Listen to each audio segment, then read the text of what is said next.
its office. All of our people, 70 AD. The public Here's red calamity lights. was too great for 70 AD. lamentation, and the silence of the unutterable woe overspread the city.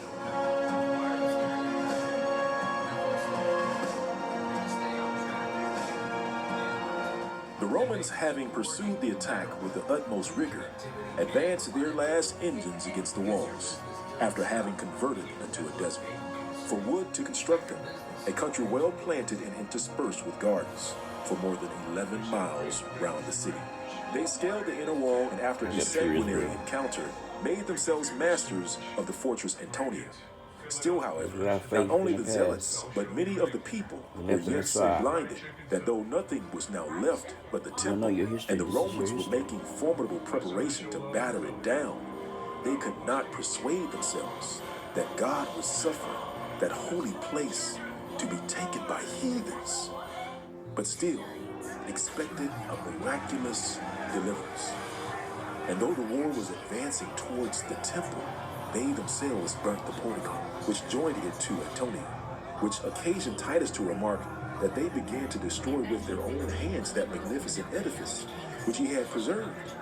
When Josephus was sent for the last time to John, who commanded in the temple, to upbraid him for obstinately exposing that sacred building and the miserable remains of God's people to inevitable destruction, he answered with the bitterest invectives, adding that he was defending the Lord's vineyard, which he was sure could not be taken by any human force.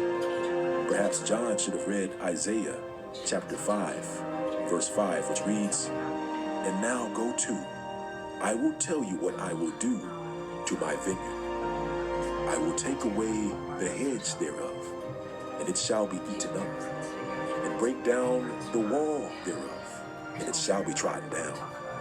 And I will lay it waste, it shall not be pruned nor digged, but there shall come up briars and thorns.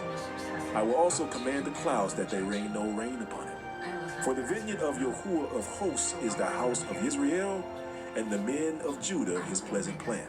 And he looked for judgment, but behold oppression. For righteousness, behold a cry. Woe unto them that join house to house, that lay field to field, till there be no place, that they may be placed alone in the midst of the earth. In my ears, said Yahuwah of hosts, of truth many houses shall be desolate, even great and fair, without habitation.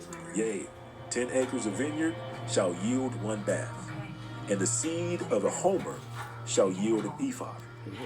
Woe unto them that rise up early in the morning, that they may follow strong drink, that continueth until night, till wine inflame them. And the harp and the viol, and tabret and pipe and wine are in their feast. But they regard not the work of Yahuwah, neither consider the operation of his hands.